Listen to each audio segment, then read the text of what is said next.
ಊರಿನ ಗತ ವೈಭವ ಹಾಗೂ ಇಂದಿನ ವಾಸ್ತವ, ಗ್ರಾಮದ ಇತಿಹಾಸ, ಅಭಿವೃದ್ಧಿ ಮತ್ತು ಸಮಸ್ಯೆಗಳ ಕುರಿತು ಚರ್ಚಿಸುವ ವಿಶೇಷ ಕಾರ್ಯಕ್ರಮ ನಮ್ಮೂರು. ಪ್ರತಿ ಶುಕ್ರವಾರ ಬೆಳಿಗ್ಗೆ 9:20 ಹಾಗೂ ಭಾನುವಾರ ಸಂಜೆ 6:50. ನಿಮ್ಮ ಊರ ಕಥೆ, ನಿಮ್ಮ ಜನಧ್ವನಿ 90.8 FM.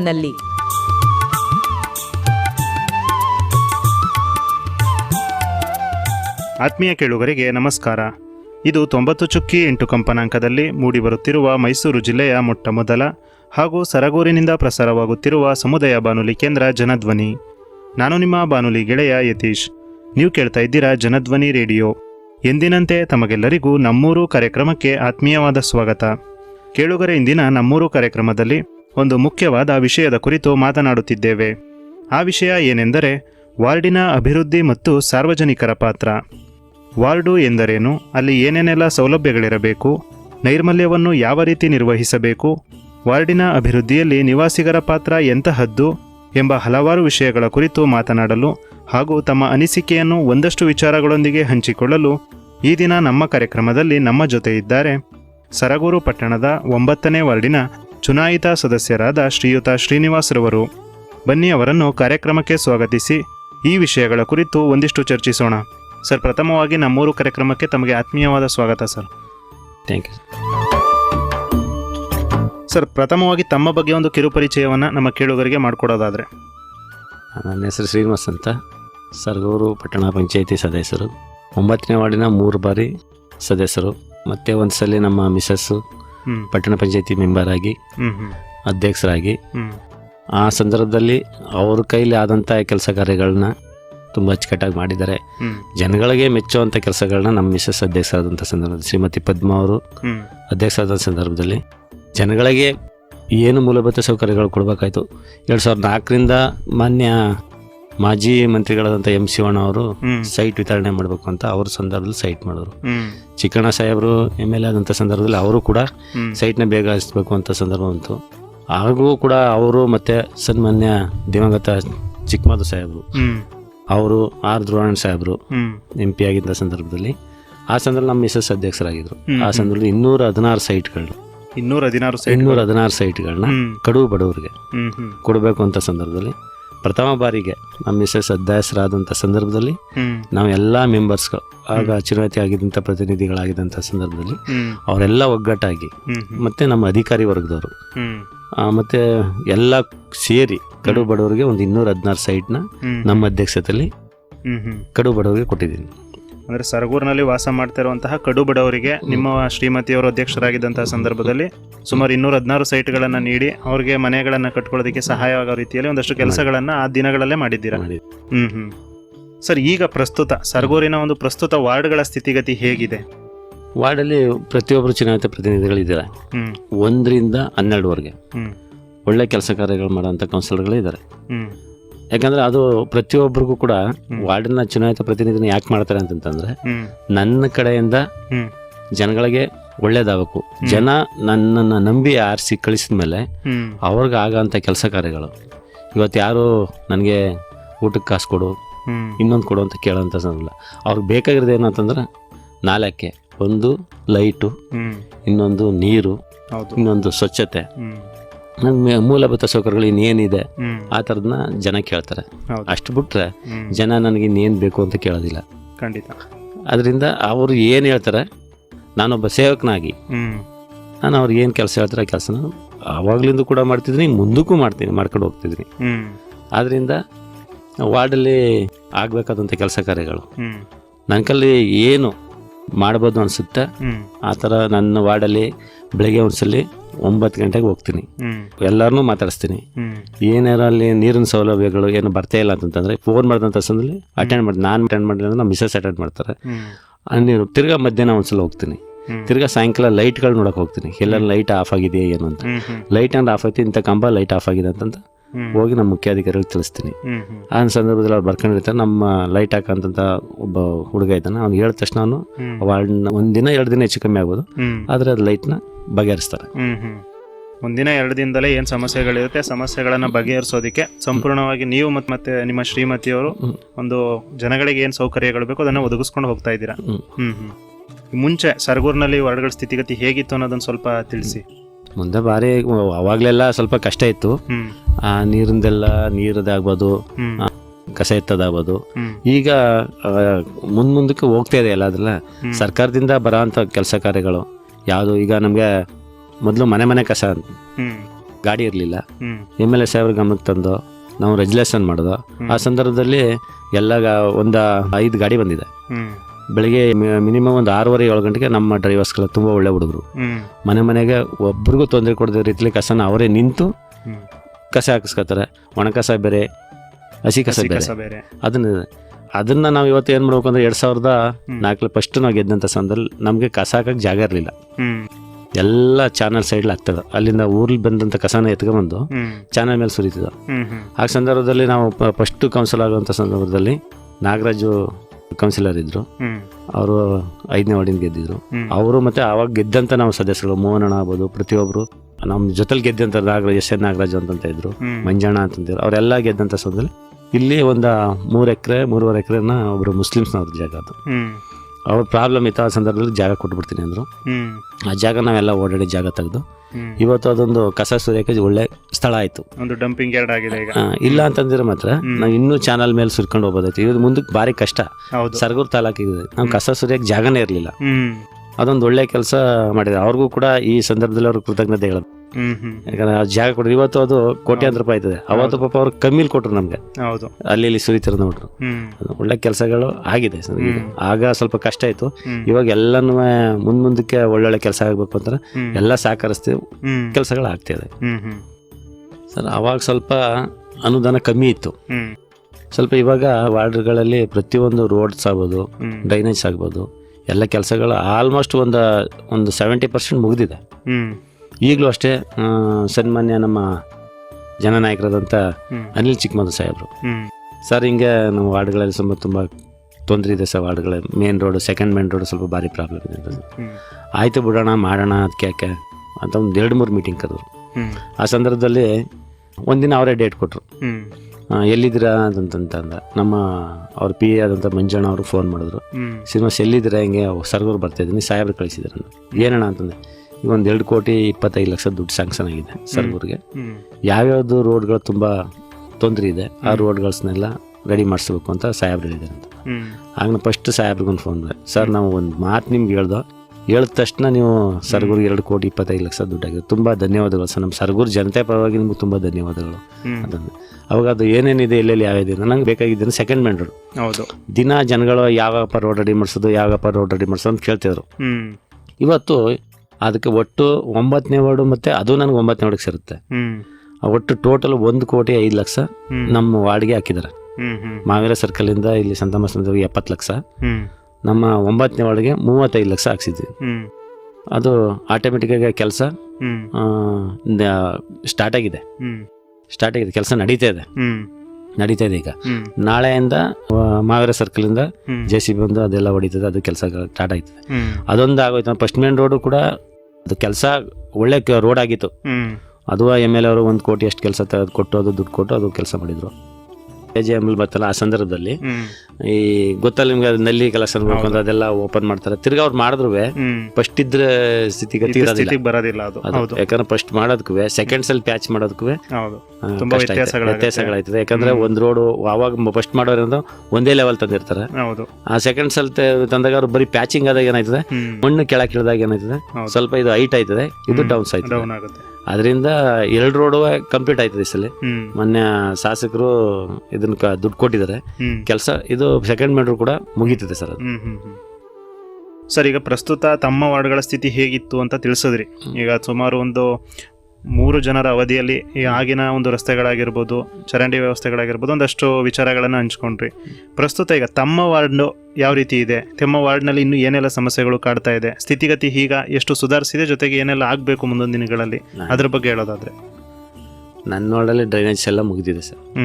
ರೋಡ್ಸ್ ಈಗ ನಾ ಹೇಳಿದ್ನಲ್ಲ, ಈಗ ರೋಡ್ಸು ಮುಗ್ದಿದೆ. ಈಗ ಅದೊಂದು ದೊಡ್ಡ ರೋಡ್ ನನಗೆ ಬಸವನಾಯಕರ ಮನೆಯಿಂದ ಚಿಕ್ಕ ಚೆನ್ನನಾಯಕರ ಮನೆವರೆಗೆ ಒಂದು ರೋಡ್ ಆಗ್ಬೇಕಾಯ್ತು. ಅದು ನಾನು ಹೇಳಿದ್ನಲ್ಲ ಅದೊಂದು ಕೆಲಸ ಆಗ್ಬೇಕಾಯ್ತು. ನಾನು 2 ಸಲ ಡಾಂಬರ್ ಮಾಡಿಸ್ತಾ ಇದ್ದು, ಡಾಂಬರ್ ನಿಲ್ಲೇ ಇಲ್ಲ. ಈಗೇನು ಮಾಡಿದೆ ಅದು ಅಲ್ಲಿ ಇಲ್ಲಿ ಹಾಕೋದು ಬೇಡ ಅಂತ ಅಂದ್ಬಿಟ್ಟು 35 ಲಕ್ಷ ಟೋಟಲ್ ಕಾಂಕ್ರೀಟ್ ರಸ್ತೆಗೆ ಹಾಕ್ಬಿಟ್ಟೆ. ಆ ರೋಡ್ ಪೂರ್ತಿ ಈಗ ಎಸ್.ಐ. ಬಸವನಾಯಕರ ಮನೆಯಿಂದ ಚಿಕ್ಕ ಚೆನ್ನನಾಯಕರ ಮನೆವರೆಗೆ ಡ್ರೈನ್ ಟು ಡ್ರೈನ್, ಮಧ್ಯದಲ್ಲಿ 5 ಮೀಟರ್ ಡ್ರೈನ್ ರೋಡ್ಸ್ ಮಾಡಿಸ್ತಾ ಇಲ್ಲ ನಾನು. ಈ ಡ್ರೈನಿಂದ ಈ ಡ್ರೈನ್ ಜನಗಳಿಗೆ ತಿರುಗಾಡೋರ್ಗು ಒಳ್ಳೆ ವಾತಾವರಣ ಆಗ್ಬೇಕು. ಒಂದ್ ಗಾಡಿ ಬಂದು ಇನ್ನೊಂದು ಗಾಡಿ ಹೋಗ್ಬೇಕು. ಮಧ್ಯದಲ್ಲಿ ಒಂದು ಬೋರ್ ಇತ್ತು, ಆ ಬೋರಿಂದ ನಮ್ಮ ಯಾವ್ದೇ ಒಂದು ಗಾಡಿ ಹೋದ್ರೆ ಇನ್ನೊಂದು ಗಾಡಿ ಬರಕೈತಿಲ್ಲ. ಆ ಬೋರ್ನು ಕೂಡ ಈಗ ಕೆಲಸ ಮಾಡಿದೀನಿ. ಆ ಬೋರ್ನ ತೆಗೆದ್ಬಿಟ್ಟು ಅದಕ್ಕೆ ಜನಗಳಿಗೆ ತೊಂದರೆ ಆಗದ ರೀತಿಲಿ ಆ ಕಾಂಕ್ರೀಟ್ ಹಾಕಿ, ಯಾಕಂದ್ರೆ ಬೋರ್ ತೆಗೆದ್ಮೇಲೆ ನಿಮ್ಗೆ ಗೊತ್ತು, ಸಣ್ಣ ಗಿಣ್ಣ ಮಕ್ಕಳೆಲ್ಲ ಏನಾದ್ರು ಹೆಚ್ಚು ಕಮ್ಮಿ ಆಗಿ ಒಳಗಡೆ ಬಿದ್ದು ನಿಮ್ಗೆ ಎಷ್ಟು ಅದು ಅವಾಂತರ ಆಗಿದೆ. ಅದಕ್ಕೋಸ್ಕರ ಅದನ್ನು ಕೂಡ ವೆಲ್ಡಿಂಗ್ ಮಾಡಿಸಿ ತೆಗಿಸ್ಬಿಟ್ಟು ಅದ್ರ ಬದಲಾಗಿ, ಯಾಕೆ ಇವತ್ತು ನಾನು ತೆಗೆದ ಮೇಲೆ ಯಾರಂದ್ರೆ ಬೇಕಾದಂತ ತೆಗೆದ್ಬಿಟ್ಟಪ್ಪ, ನನ್ಗೆ ಆಗೋರು ಇರ್ತಾರೆ, ಆಗದೇದವ್ರು ಇರ್ತಾರೆ. ಇಲ್ಲಿ ತೆಗೆದ್ನಲ್ಲ, ಈಗ ಅದಕ್ಕೇನಾದ್ರು ಒಂದು ಬೇರೆ ತರದಲ್ಲಿ ಮಾಡಬಹುದೈತಲ್ಲ ಅಂತ ಅದಕ್ಕೇನು ಮಾಡಿದೀನಿ, ಅದೇ ಪಕ್ಕದಲ್ಲಿ ಅಂಟರ್ಘಟ್ಟಮ್ಮ ದೇವಸ್ಥಾನ ಪಕ್ಕ ಒಂದು ಹೊಸ ಹ್ಯಾಂಡ್ ಪಂಪ್ ಸ್ಯಾಂಕ್ಷನ್ ಮಾಡಿಸಿದೀನಿ. ಅಂದ್ರೆ ಅದ್ರ ಬದಲಿಗೆ ಅದು ಅಲ್ಲಿ ಹೋದ್ಮೇಲೆ ಇನ್ನೊಂದು ಬೇಕಲೇಬೇಕಲ್ಲ, ಅದ್ರ ಬದಲಿಗೆ ಒಂದು ಹೊಸ ಹ್ಯಾಂಡ್ ಪಂಪ್ ನ ಸ್ಯಾಂಕ್ಷನ್ ಮಾಡಿ ಈಗ ಆಲ್ರೆಡಿ ಟೆಂಡರ್ಗೆ ಹೋಗಿದೆ. ಅದಾಯ್ತು ಅಂದ್ರೆ ಅಲ್ಲಿಗೆ ಇದಾಯ್ತು. ನನಗೆ ಬೇಕಾಗಿರೋದೇನು, ಮೇನ್ ರೋಡ್ಸ್ ಬೇಕು. ನಾಳೆ ಯಾರು ಬಂದ್ರು ಯಾರಪ್ಪ ಈ ವಾರ್ಡಲ್ಲಿ ಗೆದ್ದಿದ್ದವ್ರು, ಇದೇನಿದು ಸ್ಥಿತಿ ಅಂತ ಯಾರು ಮಾತಾಡ್ಬಾರ್ದು. ಯಾಕಂದ್ರೆ ನನಗೆ ಓಟ್ ಹಾಕಿರೋ ಜನಗಳಿಗೂ ಬೈಬಾರ್ದು, ಇಂಥವ್ನಿಗೆ ಆಯ್ಕೆ ಮಾಡಿದಾರಲ್ಲಪ್ಪ ಏನ್ ಕೆಲಸ ಮಾಡಿಲ್ಲ ಅಲ್ಲ ಅಂತ ಅನ್ಬಾರ್ದು. GGMದು ಪ್ರತಿಯೊಬ್ಬರ ಮನೆಗೂ ನೀರು ಹೋಗ್ತದೆ, ನೀರಿನ ಪ್ರಾಬ್ಲಮ್ ಇಲ್ಲ. ಅದೇನೋ ಸ್ವಲ್ಪ 1-2-3 ಮನೆ ಆಗ್ಬೋದು, ಆದ್ರೂ ಕೂಡ ಅವ್ರಿಗೆ ಯಾವ್ದಾದ್ರು ಸಂದರ್ಭದಲ್ಲಿ ಇಂಜಿನಿಯರ್ಗೆ ಹೇಳಿದ ತಕ್ಷಣ ಅವ್ರು ಬಂದು ವಿಚಾರಿಸಿ ಒಂದು ವಾರದಲ್ಲಿ ವಾಟರ್ದು ಕಂಪ್ಲೀಟ್ ಏನು ಪ್ರಾಬ್ಲಮ್ ಇಲ್ಲದ ರೀತಿಲಿ ಆಯ್ತದೆ. ನಮ್ಗೆ ಬೇಕಾಗಿರೋದೇ ನೀರು, ಅದು ಕಂಪ್ಲೀಟ್ ಮುಗೀತದೆ ಸರ್. ಈಗಲೂ ಸಹ ವಾರ್ಡಿನ ಒಂದು ಅಭಿವೃದ್ಧಿ ಕೆಲಸಗಳನ್ನ ಮಾಡಬೇಕಾದ್ರೆ ಇನ್ನು ಏನೆಲ್ಲ ತೊಡಕುಗಳು ಎದುರಾಗತ್ತೆ, ಏನೆಲ್ಲ ಸಮಸ್ಯೆಗಳನ್ನ ಎದುರಿಸಬೇಕಾಗತ್ತೆ, ಅದ್ರ ಬಗ್ಗೆ ಏನಾದ್ರು ಹೇಳೋದಾದ್ರೆ? ಅಲ್ಲಿ ಎದುರಿಸಬೇಕಾಗುತ್ತೆ. ಅದ್ರ ಬಗ್ಗೆ ನಾನು ಯಾವ್ದೇ ತರ, ಯಾಕಂದ್ರೆ ನಾನು ಅಲ್ಲೇ ಹುಟ್ಟು ಅಲ್ಲೇ ಬೆಳೆದಿದ್ದೀನಿ. ಪ್ರತಿಯೊಬ್ಬರು ಮನೆಮಗನಾಗಿದ್ದೀನಿ ನಾನು. ಅವ್ರಿಗೂ ಗೊತ್ತು ಯಾರಂತ. ಈ ನಮ್ಮ ಹುಡುಗನೇ ನಮ್ ಕೆಲಸ ಮಾಡಿದ್ ಇನ್ಯಾವ ಕೆಲಸ ಮಾಡ್ತಾನೆ ಅನ್ನೋದು ಅವ್ರಿಗೂ ಗೊತ್ತು. ಯಾಕಂತಂದ್ರೆ ನಾನು ಒಂದು ಸಂದರ್ಭದಲ್ಲಿ ನನಗೆ ಎಲೆಕ್ಷನ್ ಅಂತ ಗೊತ್ತಿರ್ಲಿಲ್ಲ. ನಾನು ಅವನು 0 ಪಾಯಿಂಟ್ ಬಂದವನು. ಯಾಕಂದ್ರೆ ನಮ್ಮ ತಂದೆ ಆಗ್ಲಿ ಯಾರೇ ಆಗ್ಲಿ ನಾ ರಾಜಕಾರಣಿಗಳಲ್ಲ. ನಾನು ಒಂದು ಅಂಗಡಿಲಿ ಕೆಲಸ ಮಾಡ್ತಿದ್ದವನು, ವೈನ್ ಸ್ಟಾರಲ್ಲಿ ಕೆಲಸ ಮಾಡ್ತಿದ್ದವನು. ನನ್ನನ್ನ ಆಯ್ಕೆ ಮಾಡ್ಬೇಕಾದ ಸಂದರ್ಭದಲ್ಲಿ ಎಲೆಕ್ಷನ್ಗೆ ಯಾರನ್ನೋ ಆಯ್ಕೆ ಮಾಡಕ್ ಹೋಗಿ ನನ್ನನ್ನು ಆಯ್ಕೆ ಮಾಡಿದ್ರು. ಆ ಸಂದರ್ಭದಲ್ಲಿ ನಾನು ಎಲೆಕ್ಷನ್ ಫೇಸ್ ಮಾಡಿದೆ. 36 ಹೋಟ್ಲಿ ವಿನ್ನಿಂಗ್ ಆದೆ, ಆಪೋಸಿಟ್ ಕ್ಯಾಂಡಿಡೇಟ್ ಲೀಡಿಂಗ್ಲಿ. ಅಲ್ಲಿಂದ ಇಲ್ಲಿವರೆಗೂ ಕೂಡ ತಿರ್ಗಾ ಇನ್ನೊಂದು ಆ ವಾರ್ಡ್ಲಿ ಬೇರೆಯವ್ರಿಗೆ ಜಾಸ್ತಿ ಸ್ಥಳ ಕೊಟ್ಟಿಲ್ಲ. ಯಾಕಂದ್ರೆ ಕೆಲಸ ಮಾಡಿದ್ದೀನಿ, ನನ್ಗೆ ಓಟ್ ಕೊಡಿ ಅಂತ ಕೇಳ್ತೀನಿ. ಕೆಲಸ ಮಾಡಿಲ್ಲ ಅಂದ್ರೆ ನಂಗೆ ಓಟ್ ಬೇಡ. ಅದರಿಂದ ನನ್ಗೆ ಯಾವುದೇ ಕೆಲಸಗಳಾದ್ರೂ ನಾನು ಅಲ್ಲಿ ಏನು ಇನ್ನೂ ಸುಮಾರು ಕೆಲಸ ಇದೆ, ಕೆಲಸ ಇಲ್ಲ ಅಂತಂತಲ್ಲ, ನನ್ನ ಆದಂಥ ಕೆಲಸಗಳನ್ನ ಇನ್ನೂ ಮಾಡಬೇಕು. ಎಲ್ಲಕ್ಕಿಂತ ಹೆಚ್ಚಾಗಿ ಏನಂದ್ರೆ ನಾನು ಮನೆಗಳು ಕೊಡಿಸ್ಬೇಕು. ಮೇನ್ ಬೇಕಾಗಿರೋದು ಮನೆಗಳು. ತುಂಬಾ ಇನ್ನೂ ಕೈ ಹಂಚಿನ ಮನೆಗಳಿದೆ ನನ್ನ ವಾರ್ಡಲ್ಲಿ. ನಾನು ನಮ್ದೇ ಸರ್ಕಾರ ಇದೆ, ಅದಕ್ಕೆ ಈ ಸಚಿವ ಸಂಪುಟದ್ದು ಅದಾದ್ಮೇಲೆ ಬೆಂಗಳೂರಿಗೆ ಒಂದ್ಸಲ ಹೋಗ್ಬೇಕು.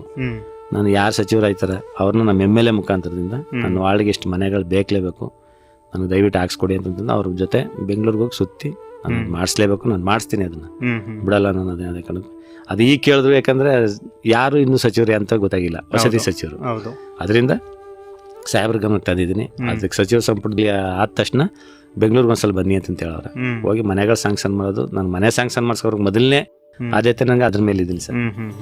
ಅಂದ್ರೆ ಇನ್ನೂ ಸಹ ತಮ್ಮ ಒಂದು ವಾರ್ಡ್ನಲ್ಲಿ ಕಡು ಬಡವರು ವಾಸ ಮಾಡ್ತಾ ಇರೋದ್ರಿಂದ ಅವರಿಗೆ ಮೂಲಭೂತವಾಗಿ ಒಂದು ಮನೆಗಳನ್ನ ಮಾಡ್ಕೊಡ್ಬೇಕು ಅನ್ನೋದು ನಿಮ್ಮ ಒಂದು ಉದ್ದೇಶ ಆಗಿದೆ. ಆ ಉದ್ದೇಶಕ್ಕೆ ತಕ್ಕಂತೆ ಒಂದು ಸಚಿವ ಸಂಪುಟ ಪ್ರಸ್ತುತಿ ಆದ ನಂತರ ತದನಂತರದಲ್ಲಿ ತಾವು ಹೋಗಿ ಸಚಿವರನ್ನ ಭೇಟಿ ಮಾಡಿ ಒಂದಷ್ಟು ಮನೆಗಳನ್ನ ಸ್ಯಾಂಕ್ಷನ್ ಮಾಡಿ ತಮ್ಮ ವಾರ್ಡಿನಲ್ಲಿರುವಂತಹ ಕಡು ಬಡವರಿಗೆ ವಿತರಿಸಬೇಕು ಅನ್ನೋದು ನಿಮ್ಮ ಈಗ ಸದ್ಯದ ಒಂದು ಗುರಿ. ಹೌದು ಸರ್, ವಾರ್ಡಿನ ಒಂದು ನೈರ್ಮಲ್ಯ ನಿರ್ವಹಣಾ ವ್ಯವಸ್ಥೆ ಹೇಗಿದೆ, ಜೊತೆಗೆ ಕಸ ವಿಲೇವಾರಿ ನಿರ್ವಹಣೆ ಯಾವ ರೀತಿಯಾಗಿ ನಡೀತಾ ಇದೆ, ಅದ್ರ ಬಗ್ಗೆ ತಿಳಿಸೋದಾದ್ರೆ? ಸರ್, ಕಸ ಯಾವುದೇ ಕಾರಣಕ್ಕೂ ಮೊದಲಿಗಿಂತ ಬುದ್ಧಿವಂತರಾಗಿದ್ದಾರೆ ಜನ ಈಗ. ಯಾಕಂದ್ರೆ ಕಸದ ಬಗ್ಗೆ ಜನಗಳಿಗೆ ಗೊತ್ತು.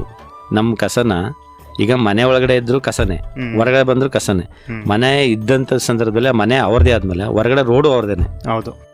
ಅಲ್ಲಿ ಮನೆ ಕ್ಲೀನ್ ಮಾಡಿ ತಗೊಂಡ್ಬಂದು ರೋಡಿಗೆ ಬಿಸಾಕ್ತಾರೆ. ರೋಡ್ ಯಾರ್ದು? ಸರ್ಕಾರಿ ರೋಡ್, ಸರ್ಕಾರನೇ ನಾವು ನಮ್ದೇನೆ ಅದು. ಪ್ರತಿ ಒಂದ್ ಮನೆಗೆ ಕಸ ಇಡಕ್ಕೆ 2 ಬಕೆಟ್ ಕೊಟ್ಟಿದ್ದೀನಿ. ಒಂದು ಹಸಿ ಕಸ ಹಾಕಕ್ಕೆ, ಒಂದು ಒಣ ಕಸ ಹಾಕೊಂಡಿದ್ದೀನಿ. ಬೆಳಗ್ಗೆ ಬಂದಂತ ಸಂದರ್ಭದಲ್ಲಿ ಪ್ರತಿ ಬೆಳಗ್ಗೆ 6:30-7 ಗಂಟೆ ಗಾಡಿ ಬಂದಂತ ಸಂದರ್ಭದಲ್ಲಿ ಒಂದು ಕಸನ ರೋಡ್ಗೆ ಹಾಕಲ್ಲ. ಅವ್ರು ಬಂದಾಗ ಅವ್ರು ಯಾವಾಗ ಗಾಡಿ ಬರ್ತಾರೆ, ಗಾಡಿ ಬಂದ ತಕ್ಷಣ ಗಾಡಿ ಹಿಡ್ಕತಾರೆ, ಗಾಡಿ ಕಸ ತಗೋತಾರೆ. ಅವರು ಹುಡುಗರು ಪಾಪ ಮೇಲೆ ನಿಂತ್ಕೊಂಡು ಹಸಿ ಕಸ ಯಾವುದು ಒಣ ಕಸ ಯಾವುದು ಕೊಡಿ ಅಂತಂದ್ರೆ ಅದನ್ನ ಡಿವೈಡ್ ಮಾಡ್ಕೋತಾರೆ. ನಾನು ಮೊದ್ಲಿಗೂ ಈಗ್ಲೂ ನಮ್ಮ ವಾರ್ಡಲ್ಲಿ ಕಸ ಜಾಸ್ತಿ ಇಲ್ಲ. ಹ್ಮ್ ಅವರು ಕೂಡ ವಾರ್ಡನ್ ಬಗ್ಗೆ ಈಗ ದಿನ ಬೆಳಗಾದ್ರೆ ಅವ್ನು ಬರ್ತಾನೆ, ಕೆಲಸ ಮಾಡಿಸ್ತಾನೆ. ನಾವು ಸ್ವಲ್ಪ ಇದ್ರ ಬಗ್ಗೆ ಗಮನ ಹರಿಸ್ಬೇಕು ಅಂದ್ರೆ ತಾಯಿಂದಿರು ಯಾವುದೇ ಕಾರಣಕ್ಕೂ ಆ ಥರದಲ್ಲಿ ಕಸನ ಎಲ್ಲೆಲ್ಲೇ ಬಿಸಾಕಲ್ಲ. ಅದು ಒಂದು ಬಕೆಟ್ಲಿ ಇಟ್ಟಿರ್ತಾರೆ, ಬೆಳಗ್ಗೆ ಬಂದ ತಕ್ಷಣ ಕಸ ಕೊಡ್ತಾರೆ. ಆದರೆ ಎಲ್ಲಕ್ಕಿಂತ ಇನ್ನೂ ಶೌಚಾಲಯಗಳು ನಮ್ಮ ವಾರ್ಡಲ್ಲಿ ಶೌಚಾಲಯಗಳು ಆಯ್ತಾ ಇದೆ, ಮೊದಲ ರೀತಿ ಇಲ್ಲ. ಪ್ರತಿಯೊಂದು ಮನೆಯಲ್ಲೂ ಶೌಚಾಲಯಗಳು ಆಗ್ತಾ ಇದೆ. ಅದು ಇಲ್ಲದೇದಂಥವ್ರ ಮನೆಯಲ್ಲೂ ಸ್ವಲ್ಪ ಪ್ರಾಬ್ಲಮ್ ಹೌದು, ಆದ್ರೂ ಬೇರೆ ರೀತಿ ರೋಡಲ್ಲಿ ಆ ಥರ ಎಲ್ಲ ಇಲ್ಲ. ಅದನ್ನು ನಾನು ಇಲ್ದೇದಂಥ ಸಂದರ್ಭದಲ್ಲಿ ಖಾತೆಗಳು ಮಾಡಿಸಿ ಅದಕ್ಕೆ ಇವತ್ತು ನಮ್ಮ ಪಟ್ಟಣ ಪಂಚಾಯತಿಲಿ ಒಂದು ಟಾಯ್ಲೆಟ್ಗೆ 15,000 ದುಡ್ಡು ಕೊಡ್ತಾ ಇದ್ದೀವಿ. ಆ ಥರದ್ದು ಸುಮಾರು ಜನ ತಗೊಂಡು ಕೆಲಸ ಮಾಡಿಸ್ಕೊಂಡಿದ್ದಾರೆ. ಅದರಲ್ಲೆಲ್ಲ ಸ್ವಲ್ಪ ಮುಂಚೂಣಿಲಿದ್ದಾರೆ ಈಗ, ಯಾಕಂದ್ರೆ ಮೊದಲ ರೀತಿ ಆ ಥರ ಏನಿಲ್ಲ. ಸರ್, ತಮ್ಮ ಒಂದು ವಾರ್ಡ್ನಲ್ಲಿ ಮೂಲಭೂತ ಸೌಕರ್ಯಗಳು ಯಾವ ರೀತಿಯಾಗಿದೆ, ಅವುಗಳ ಒಂದು ಸಮರ್ಪಕ ನಿರ್ವಹಣೆ ಆಗ್ತಾ ಇದೆಯಾ ಪ್ರಸ್ತುತವಾಗಿ? ಅದ್ರ ಬಗ್ಗೆ ತಿಳಿಸೋದು. 100% ಆಯ್ತದೆ. ನಾನು ಹೇಳ್ತಿಲ್ಲ, ಪ್ರತಿಯೊಂದು ಈಗ ಮಕ್ಕಳು ಎಜುಕೇಶನ್ ಮಾಡಬೇಕು ಅಂತಂತ ಸಂದರ್ಭದಲ್ಲಿ ಅವ್ರಿಗೇನು ಡಿಗ್ರಿ ಮಾಡಿದಂಥ ಹುಡುಗರಿಗೆ ನಾನು ಪ್ರತಿ ಮೀಟಿಂಗ್ಲಿ ನಾನು ಅವ್ರಿಗೆ ಏನು ಇಡ್ತೀನಿ ಅಂತಂತಂದರೆ ಅವ್ರಿಗೆ ಇನ್ನೂ ತಂದೆ ತಾಯಿಗೆ ಹೊರ ಬೀಳ್ಬಿಡ್ತು ಅಂತ ಅಂದ್ಬಿಟ್ಟು ಎಜುಕೇಷನ್ಗೆ ಅಂದ್ಬಿಟ್ಟು ಅವ್ರು ಡಿಗ್ರಿ ಮಾಡಿರೋ ಮಕ್ಕಳಿಗೆ, ST ಮಕ್ಕಳಿಗೆ, SC ಮಕ್ಳಿಗೂ ಅದೇ ಥರ ಇದೆ, ಕಷ್ಟ ಜಾತಿ ಮಕ್ಳಿಗೂ, ಜನರಲ್ ಮಕ್ಳಿಗೂ ಅದೇ. ನಮ್ಮಲ್ಲಿ ಜಾಸ್ತಿ ST ಮಕ್ಳುಗಳು ಜಾಸ್ತಿ. ಅವ್ರಿಗೆ ಒಂದು 5,000 ರೂಪಾಯಿ ಅವ್ರ ಅಕೌಂಟ್ಗೆ ಹೋಗಂಗೆ ಕೊಟ್ಟಿದ್ದೀನಿ. ಮಿನಿಮಮ್ ಕಮ್ಮಿ ಅಂದ್ರೆ ನಾನು ಹೋದ್ಮೇಲೆ ನನ್ನ ಪ್ರಕಾರ ಒಂದು 7-8 ಲಕ್ಷ ಗಂಟೆ ದುಡ್ಡು ಅವ್ರ ಅಕೌಂಟ್ಗೆ ಹೋಗೋಕ್ಕೆ ಮಾಡಿದ್ದೀನಿ. ಮತ್ತು ಇನ್ನು ಅದೇ ರೀತಿ ಯಾವ್ದಾರು ಒಂದು ಓದ್ಬಿಟ್ಟಿರ್ತಾರೆ, ಒಂದು ಡ್ರೈವಿಂಗ್ ಲೈಸೆನ್ಸ್, ಇವತ್ತೊಂದು KSRTC ಆಗ್ಬೋದು, ಯಾವ್ದಾರು ಒಂದು ಗಾಡಿ ಓಡಿಸೋದು, ಪ್ರತಿ ವರ್ಷದಲ್ಲಿ ಬಂದಂಥ ಅನುದಾನನ ಡ್ರೈವಿಂಗ್ ಸ್ಕೂಲ್ಗೂ ಇಟ್ಟಿದ್ದೀನಿ. ಅದು ಎಷ್ಟೋ ಜನ ಡ್ರೈವರ್ಸ್ ಆಗಿದ್ದಾರೆ. ಯಾಕಂದರೆ ಅವರು ಒಂದು ಡ್ರೈವಿಂಗ್ ಲೈಸೆನ್ಸ್ ಬೇಕಂದ್ರೆ ಒಂದು 7,000ದಿಂದ 8,000 ಖರ್ಚು ಮಾಡ್ಬೇಕು. ಅದ್ರಲ್ಲಿ ಎಷ್ಟೋ ಕಡು ಬಡವರು ಇರ್ತಾರೆ, ಕೊಡೋಕ್ಕಾಗಲ್ಲ. ಅದನ್ನೇನು ಮಾಡ್ತೀನಿ, ಅದನ್ನು ಕೂಡ ಇಂತಿಂಥ ಮಕ್ಕಳು ನೀವು ಡ್ರೈವಿಂಗ್ ಲೈಸೆನ್ಸ್ ತಗೊಳ್ಳಿ, ಅದ್ರ 2 ವೀಲರ್ನು ಮಾಡಿಸ್ಕೊತಾರೆ. ಯಾಕಂತಂದ್ರೆ ಇವತ್ತು ನಂಗೆ ಡ್ರೈವಿಂಗ್ ಲೈಸೆನ್ಸ್ ಬೇಕಲೇಬೇಕು. ಇವತ್ತು ಪ್ರತಿಯೊಂದಕ್ಕೂ ಡ್ರೈವಿಂಗ್ ಲೈಸೆನ್ಸ್ ಇಲ್ಲಾಂದ್ರೆ ಕಷ್ಟ ಆಯ್ತು ಅಂತಂದ್ರು ಅವ್ರುಗಳು ಕೂಡ ಅದನ್ನು ಕೂಡ ಸಮರ್ಪಕವಾಗಿ ಪ್ರತಿಯೊಬ್ಬರಿಗೂ ನಾನೇ ಮನೆಗೆ ಹೋಗಿ ಹೇಳ್ತೀನಿ, ನೀನು 18 ವರ್ಷ ಆಗಿದೆಯಲ್ವಾ, ಡ್ರೈವಿಂಗ್ ಲೈಸೆನ್ಸ್ ಬಾ, ನೀ ತಗೋ, ಅದು ಫ್ರೀ, ಸರ್ಕಾರದಿಂದ ಬಂದಂಥದ್ದನ್ನ ತಗೋ. ನೋಡಿ ಯಾವ್ದಾರ ಒಂದು ಇಂಡಿಪೆಂಡೆನ್ಸ್ ಕಾರ್ಯಕ್ರಮ ಇರ್ಬೋದು, ಯಾವ್ದಾರ ಒಂದು ಕಾರ್ಯಕ್ರಮ ಅವ್ರು ಡ್ರೈವಿಂಗ್ ಲೈಸೆನ್ಸ್ ವಿತರಣೆ ಮಾಡಿಸ್ತೀನಿ, ಶಾಸಕರಲ್ಲೇ ವಿತರಣೆ ಮಾಡಿಸ್ತೀನಿ, ಇಲ್ಲ ಪಟ್ಟಣ ಪಂಚಾಯತ್ ಅಧ್ಯಕ್ಷರು ಯಾರಾಗಿರ್ತಾರೆ ಅವ್ರ ಕೈಲಿ ವಿತರಣೆ ಮಾಡಿಸ್ತೀನಿ. ಮುಖ್ಯ ಅಧಿಕಾರಿಗಳು ಕೂಡ ಅವ್ರ ಮುಖಾಂತರನೇ ವಿತರಣೆ ಮಾಡಿಸ್ತೀವಿ. ಅದು ತುಂಬಾ ಅದು ಸರ್ಕಾರಕ್ಕೆ ಗಮನಕ್ಕೆ ಹೋಗುತ್ತೆ. ನಾವು ಕೊಟ್ಟಂಥದ್ದು ನಾವು ಉಪಯೋಗಿಸ್ಕೊತಾ ಇದ್ದಾರೆ, ಇನ್ನೂ ಎಕ್ಸ್ಟ್ರಾ ಅನುದಾನನ ಅವರು ಬಿಡುಗಡೆ ಮಾಡ್ಬೋದು ಅಂತ ರೀತಿಯಲ್ಲಿ ಕೆಲಸ ಕಾರ್ಯಗಳನ್ನ ಮಾಡ್ಕೊಂಡು ಹೋಗ್ತೀವಿ. ಸರ್, ನಿಮ್ಮ ವಾರ್ಡ್ನಲ್ಲಿರುವಂತಹ ಒಂದು ಸರ್ಕಾರಿ ಶಾಲೆಗಳಾಗಿರ್ಬೋದು, ಜೊತೆಗೆ ಒಂದು ಆರೋಗ್ಯ ಕೇಂದ್ರಗಳ ಅಭಿವೃದ್ಧಿಗೆ ನೀವು ನೀಡ್ತಿರೋಂತಹ ಹೊತ್ತು ಎಂಥದ್ದು, ಅದರ ಒಂದು ಮಾಹಿತಿಯನ್ನು ನಮ್ಮ ಜೊತೆ ನನಗೆ ಒಂದು ನೋವು ಏನಂತಂದರೆ ನಮ್ಮ ವಾರ್ಡಲ್ಲಿ ಅಂಗನವಾಡಿ ಇಲ್ಲ, ಸ್ಥಳನೂ ಇಲ್ಲ. ಅದಕ್ಕೆ ನಾನೀಗ ನಾನು ಮತ್ತು ಶಿವಕುಮಾರ್ ಅಂತ ಬಿಡು ಉಪಾಧ್ಯಕ್ಷರು 7ನೇ ವಾರ್ಡಲ್ಲಿ ಒಂದು ಸ್ಥಳ ಗೌರ್ಮೆಂಟ್ ಜಾಗ ಇತ್ತು. ಇಬ್ಬರು ಕೂಡ ಅದನ್ನು ಸಮರ್ಪಕವಾಗಿ ಹುಡುಕಿ ಅಧಿಕಾರಿಗಳು ಕರ್ಕೊಂಡೋಗಿ ಈ ನಮ್ಮ ಗೌರ್ಮೆಂಟ್ ಹಾಸ್ಪಿಟ್ಲ್ ಹಿಂದ್ಗಡೆ 9ನೇ ವಾರ್ಡ್ಗೆ ಸಪ್ರೇಟು ಅಂಗನವಾಡಿ ಕೇಂದ್ರ ಮತ್ತು 7ನೇ ವಾರ್ಡ್ಗೆ ಸಪ್ರೇಟ್ ಅಂಗನವಾಡಿ ಕೇಂದ್ರ ಮಾಡಬೇಕು ಅಂತ ಈಗ ಆಲ್ರೆಡಿ MLA ಅವ್ರ ಗಮನಕ್ಕೆ ಹೋಗಿತ್ತು. ಅದು ಈಗ 7ನೇ ವಾರ್ಡ್ಗೆ ಸ್ಯಾಂಕ್ಷನ್ ಆಗಿದೆ.